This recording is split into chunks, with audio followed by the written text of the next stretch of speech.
Meeting शुरू करने से पहले ही आप लोगों से बात करें। अब तक इस मामले में मैंने बहुत कम बोला। मध्य प्रदेश में एक जगह थोड़ी बात की और जगह बात नहीं की, क्योंकि मैटर सब जुडिस था। 2 जगह अदालतों में ये मैटर चल रहा था, तो ऐसे में बोलना अच्छा नहीं माना जाता है, ठीक नहीं माना जाता है, इसीलिए मैंने उस पर कुछ नहीं कहा। अब मैं आपको थोड़ा विस्तार से सारी बात बताऊं। मध्य प्रदेश में 3 राज्यसभा की सीटें खाली हुई जिसको फिल करना था। 2 सीटें क्लियरली भारतीय जनता पार्टी के लिए गई। तीसरी सीट में 58 एमएलए कांग्रेस को चाहिए थे। कांग्रेस पार्टी के पास 62 एमएलए थे। 62 एमएलए होने पर हमारे पास 58 से हम थोड़ा ज़्यादा ही थे, तो मुझे वो सीट मिली और पार्टी ने मुझे अपना कैंडिडेट बनाया और मैंने मेरा नॉमिनेशन फाइल किया। बीजेपी के पास रिक्वायर्ड 58 से 10 सीट्स कम थी, उनके पास मात्र 48 एमएलएस थे, लेकिन उसके बावजूद भी उन्होंने फाइल किया 3rd नॉमिनेशन। ये अपने आप में बताता है कि उसी दिन उनके मन में फाउल प्ले करने की बात आ गई थी। उन्होंने हरियाणा में ऐसे ही क्रॉस वोटिंग और फाउल प्ले किया था। अभी झारखंड में जो हुआ वो भी आप सबके सामने, क्योंकि 18 तारीख की वोटिंग भी हो गई, तो क्या किया गया वो आपके सामने है। तो फाउल प्ले के इंटेंशन के साथ ही उन्होंने 3rd नॉमिनेशन भरा। इस दौरान मध्य प्रदेश के एमएलएज, जब से मेरा कैंडिडेचर अनाउंस हुआ, ऑर्गेनिकली पहले दिन नामांकन में आए। सब ने मेरा 4 सेट में हम फाइल कर सकते हैं नॉमिनेशन, हमने 4 सेट में फाइल किया। सारे एमएलए साथ आए, बिना किसी प्रकार के मोबिलाइजेशन के साथ आए। 2 प्रदेश कांग्रेस कमेटी के अध्यक्ष मध्य प्रदेश छोड़ के, माननीय महेश गौड़ जी तेलंगाना से और महाराष्ट्र से माननीय हर्षवर्धन सपकाल जी, ये भी साथ आए। तो एक तरह से ये क्लियर हो गया कि पूरी पार्टी ऑर्गेनिकली एक कैंडिडेट को सपोर्ट कर रही है। जब उनको ये महसूस हुआ कि इस बार यहां पे जोड़ तोड़ नहीं हो सकता, पैसों से खरीद फरोख्त नहीं हो सकता, डर के आधार पर भी खरीद फरोख्त नहीं हो सकता, तो उन्होंने इलेक्शन कमीशन के रिटर्निंग ऑफिसर्स के साथ ये साजिश रची। मैं पूरे जिम्मेदारी से कहूंगी, दोनों रिटर्निंग ऑफिसर्स कॉम्प्रोमाइज्ड हैं, election commission of India compromised है। देखिए, 2 कैंडिडेट्स फॉर्म भरते हैं, मैं भरती हूं मध्य प्रदेश में, परिमल नथवानी भरते हैं झारखंड में। मुझे उस दिन स्क्रूटिनी के दिन मुझे केवल समय दिया जाता है 5:30 बजे तक का कि मैं मेरा पक्ष रखूं। परिमल नथवानी को दिया जाता है अगले दिन सुबह 11 बजे तक का टाइम, और उनका रिजल्ट आउट होता है अगले दिन दोपहर में 3 बजे। मेरे केस में जब उन्होंने एक लीगल नोटिस, जो कि क्रिमिनल केस नहीं है, और अब आपसे ज्यादा किसी को नहीं पता, 12 तारीख को जब उच्चतम न्यायालय में मेरा इलेक्शन के स्टे को हम फाइट कर रहे थे, उसी दिन यहां हैदराबाद कोर्ट में उसका भी फैसला आ गया। कोर्ट ने यह कहा कि उनका जुरिस्डिक्शन नहीं है इसका कॉग्निसेंस भी लेने का, यानी कि कोई कॉग्निसेंस लिया नहीं गया था। भारतीय न्याय संहिता के संशोधन में अभी एक प्रावधान किया गया है कि मान लो लोग फॉल्स केसेस फाइल करते हैं, तो फॉल्स चार्जेस और केस फाइल करने से पहले कोर्ट उनको एक लीगल नोटिस देती है ताकि वो आके अपना पक्ष रख सकें, ताकि फ्रिवोलस केसेस फाइल न हो।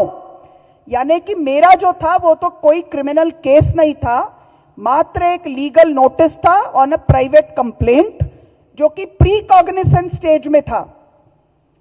अब लीगल नोटिस और प्री कॉग्निसेंस स्टेज के किसी भी नोटिस के लिए फॉर्म 26 में, जो कि इलेक्शन के एफिडेविट के तौर पे भरना पड़ता है, कोई कॉलम ही नहीं है जहां आप लिखो कि आप पर कौन से लीगल नोटिसेस पेंडिंग है। जब हम लीगल केसेस जो पेंडिंग है वो लिखते हैं, बहुत सारे कैंडिडेट्स लिखते हैं, तो लीगल नोटिस के लिए कोई कॉलम होता तो हम लिखते हैं, उसमें न लिखने जैसी कोई बात ही नहीं थी। इनफैक्ट जब रिटर्निंग ऑफिसर्स ने मेरे से पूछा कि क्या आप पे कोई लीगल नोटिस पेंडिंग है, जबकि ऑब्जेक्शन रेस हो गया, तो मैंने कहा हाँ मेरे पे पेंडिंग है। As a law abiding citizen मैंने उस नोटिस का जवाब दिया है, क्योंकि जिस मैटर पे उन्होंने लीगल नोटिस डाला है वो तो मेरे कार्यकाल के पहले का है। मैं 2025 में इंचार्ज बन के आई, ये मैटर तो उसके बहुत पहले का है, तो मेरा तो उसका इससे कोई कनेक्शन ही नहीं है। तो ये बहुत साफ बात थी। और हमारे वकीलों ने, जिसमें विवेक तनखा जी और डॉक्टर अभिषेक मनु सिंघवी, जो कि देश के नामी लीगल लुमिनरीज हैं, उन्होंने मेरा पूरा एफिडेविट चेक किया। उन्होंने ये कहा कि फॉर्म 26 में कोई जगह नहीं है, और इलेक्शन कमीशन के हैंडबुक 2023 में स्पष्ट ये कहा गया है कि रिटर्निंग ऑफिसर्स के पास इतना समय नहीं होता, इतनी जानकारी नहीं होती कि आधे घंटे में वो स्क्रूटिनाइज करके बोले कि केस सही है या नहीं। उसके लिए तो कोर्ट ऑफ लॉ है। जीतने के बाद आप इलेक्शन पिटीशन फाइल कर सकते हो कि इन्होंने झूठा हलफनामा दिया, अगर दिया है तो किसी का भी नामांकन रिजेक्ट कर ही नहीं सकते। तो 2023 के मैनुअल के हिसाब से वो झारखंड के परिमल नथवानी को रिजेक्ट नहीं करते, और मेरे ऊपर 2016 का रूल बुक लागू करते हैं, और जो केस का कॉग्निसेंस ही नहीं हुआ उसके लिए ऑर्डर में, डिसीजन में लिखते हैं कि कॉग्निसेंस लिया हुआ केस है और इसलिए हम इसको खारिज करते हैं। ये अपने आप में दिखाता है कि election commission of India compromised है। एक बात। दूसरी बात, वेल विद इन टाइम, क्योंकि अगले दिन ये मेरा नामांकन खारिज हुआ 9 तारीख की शाम को 6 बजे। अगले दिन 3 बजे तक स्क्रूटिनी का टाइम था, that is on the 10th। We went to the election commission of India. Doctor Abhishek Manu Singhvi ji was, and he is also Rajya Sabha MP from Telangana, he was kind enough to directly drive from airport to the election commission, मतलब वो London में थे। he came back for just this, to plead this case। वो और विवेक तनखा जी, रणदीप सुरजेवाला जी और हमारा एक high level delegation, हम सब इलेक्शन कमीशन ऑफ इंडिया 12 बजे गए। उस दिन इलेक्शन कमीशन ऑफ इंडिया तो इनका अपीलेट अथॉरिटी है, नीचे के 2 रिटर्निंग ऑफिसर्स के ऊपर की एपेक्स बॉडी तो इलेक्शन कमीशन ऑफ इंडिया है। उस दिन दोपहर 3 बजे तक उनके पास टाइम था कि वो अपनी गलती एक्सेप्ट करते, सेट असाइड करते इस फैसले को। उन्होंने पूरा दिन टाइम वेस्ट किया जानबूझ के। It was a delay tactics. जब रात को 10 बजे तक भी ना उन्होंने एक्सेप्ट किया ना रिजेक्ट किया, फैसला ही नहीं दिया। जब रात को 10 बजे तक भी फैसला नहीं दिया तो हम लोगों ने रात के 1:30 बजे फाइलिंग किया माननीय सुप्रीम कोर्ट में।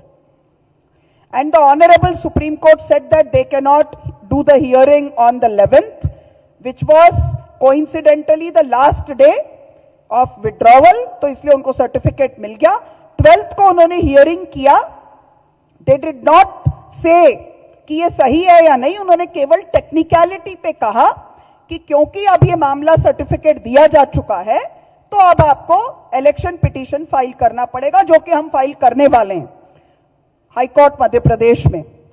सेम डे 12th को, अध्यक्ष जी जानते हैं, यहां वो केस की सुनवाई हुई जो कि एक लीगल नोटिस था, और जज ने कहा कि ये कोर्ट का तो जुरिस्डिक्शन ही नहीं है इसको कॉग्निसेंस लेने का। Exact words are these, this court does not have the jurisdiction to take cognizance of this matter. तो यानी कि कॉग्निसेंस पहले ही नहीं था, और रिटर्निंग ऑफिसर्स अपने डिसीजन में लिखते हैं कि कॉग्निसेंस लिया जा चुका था इसलिए ये केस है, और आपने क्रिमिनल केस छुपाया है। So this is the crux of the matter. And now about the aggrieved girl.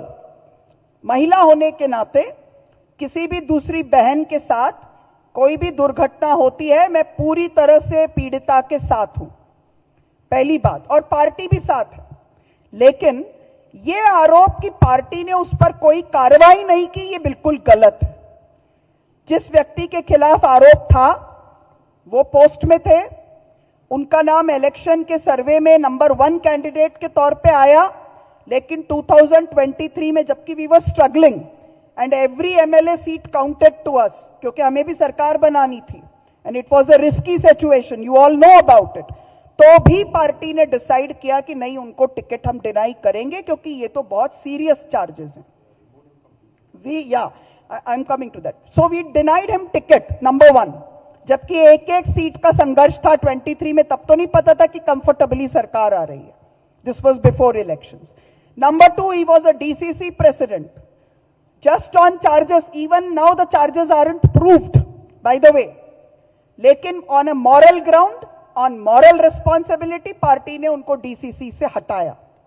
Subsequently, he has also been suspended from the party.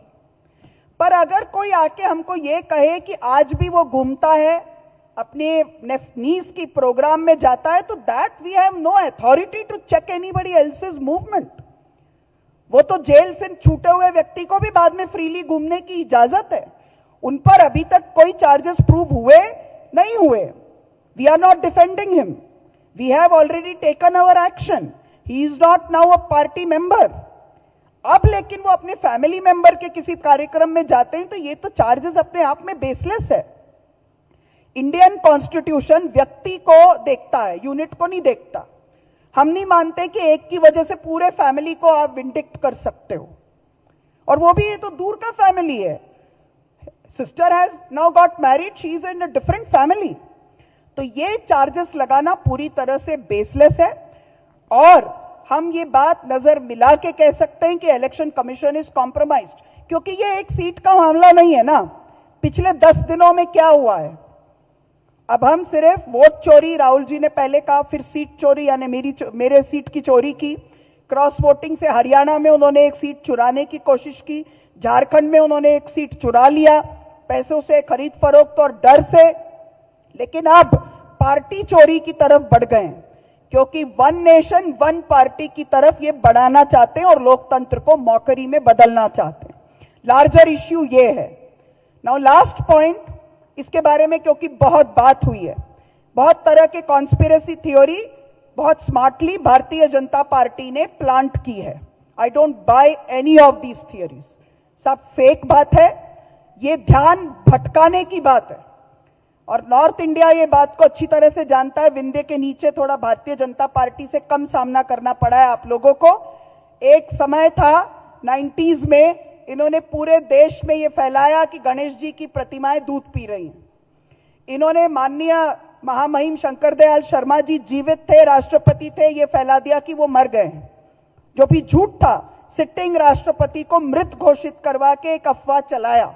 और ये वो जमाना था जब सोशल मीडिया नहीं था, और अब तो सोशल मीडिया है. तो वेरी कन्वीनियंटली, ताकि हम इलेक्शन कमीशन ऑफ इंडिया पे सवाल न खड़े करें, ताकि हम इन लोगों के ऊपर सवाल न खड़े करें, इन्होंने ये इल्जाम लगाया कि कोई ना कोई कॉन्स्पिरेसी है. पूरी पार्टी एक साथ है. ये खरीद फरोख्त जरूर करते, मगर पार्टी को एकदम इतना साथ देखकर ही उन्होंने ये करने का तय किया. All these conspiracy theories are bogus, completely baseless. And let me tell you, the party had come together in a way which was unprecedented. इसीलिए उन्होंने ये क्रूशियल काम इलेक्शन पिटीशन, इलेक्शन नॉमिनेशन को रिजेक्ट करने का तय किया और उसको पूरा किया. नाउ लास्ट पॉइंट, कि हम में से कोई इस बात से निराश नहीं है. We are not disappointed, not for one moment, because इसने सारे लोगों के सामने एक्सपोज किया है कि इनका क्या कोलूजन है. अब आपको फाइनल बात बताती हूं. सुप्रीम कोर्ट में जिस दिन मेरे मामले की हियरिंग हुई, हमारा केस तो इलेक्शन कमीशन ऑफ इंडिया के खिलाफ था. तीनों कैंडिडेट्स का इलेक्शन अगर सेट असाइड होता तो होता, इसलिए उनके भी वकील लड़ रहे थे. Tushar Mehta was defending those 3 candidates.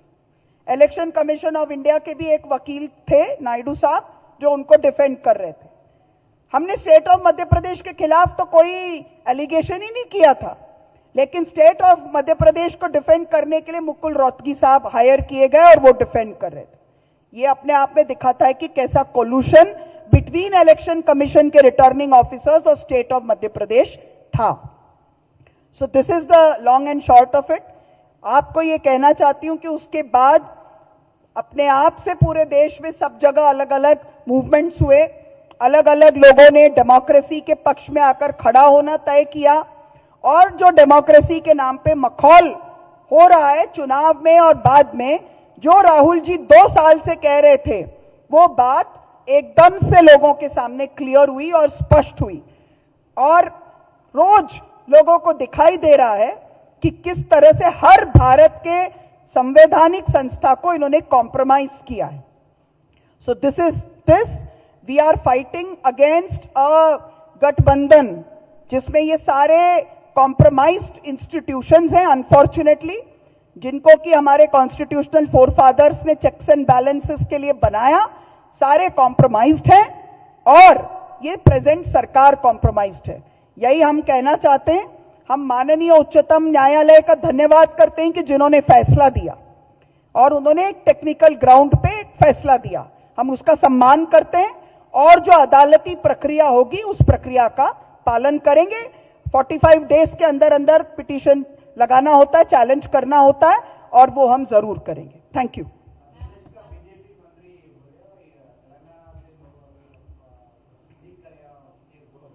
मैंने बोला ना, ये सारे कॉन्स्पिरेसी थियरीज पहले दिन से फ्लोट हो रहे हैं. अच्छा, एक बार के लिए ये भी मान लीजिए कि सबने मिलकर बुरा करने की कोशिश की, पर क्यों कोई करेगा? सबको एक सीट चाहिए थी, हमारी पार्टी को तो बिल्कुल चाहिए थी. और अगर सबके सब थियरी को भी सही माने तो ये भी इस बात को जस्टिफाई नहीं करता कि election officers, returning officers compromise थे. मान लीजिए कि उन्होंने लाके कागज दिया, तो रिटर्निंग ऑफिसर्स के कॉम्प्रोमाइज होने का बचाव नहीं हो रहा है ना. रिटर्निंग ऑफिसर्स को तो फेस ऑफ इट पता था कि ये लीगल केस नहीं है, ये लीगल नोटिस है, तो उन्होंने क्यों उसको खारिज किया? खारिज करने वाले अथॉरिटीज कौन है? ये कॉन्स्पिरेसी थियरी देने वाले तो नहीं है.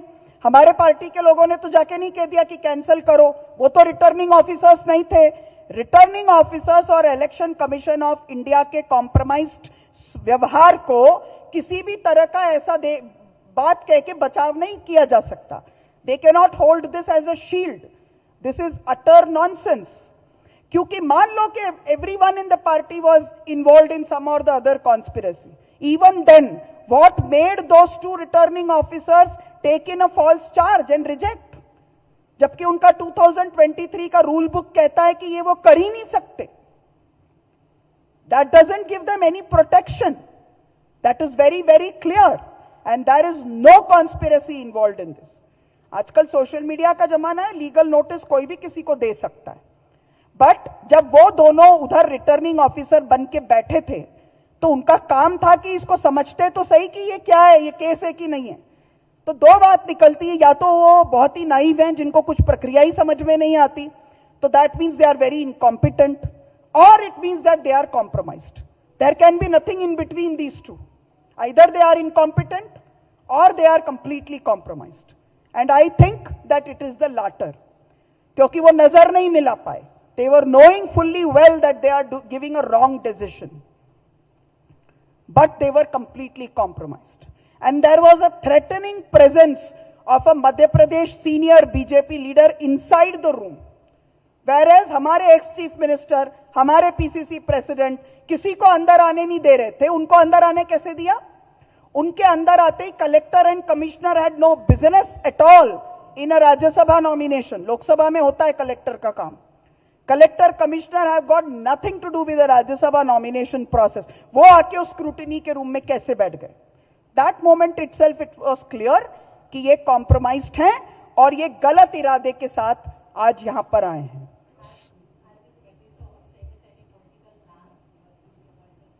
No, nothing has changed. What has but changed, and quite rightly so, that the rank and file of the Congress party now understands the legitimacy of what Rahul ji used to say all this while. Ki these institutions are compromised. So Congress is not fighting against fascist forces alone. I mean the present BJP government. But it is also fighting against a collusion of ED, CBI, RBI, Election Commission, all of these forces put together. We are in an all-out fight.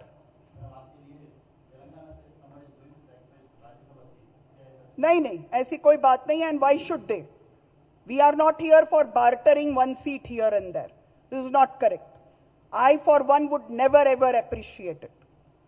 मैं मध्य प्रदेश की हूं, मेरी politics Madhya Pradesh की है, मेरा पूरा हक है कि मैं मध्य प्रदेश को रिप्रेजेंट करूं और मैं इलेक्शन पिटीशन में जाके वो करूंगी.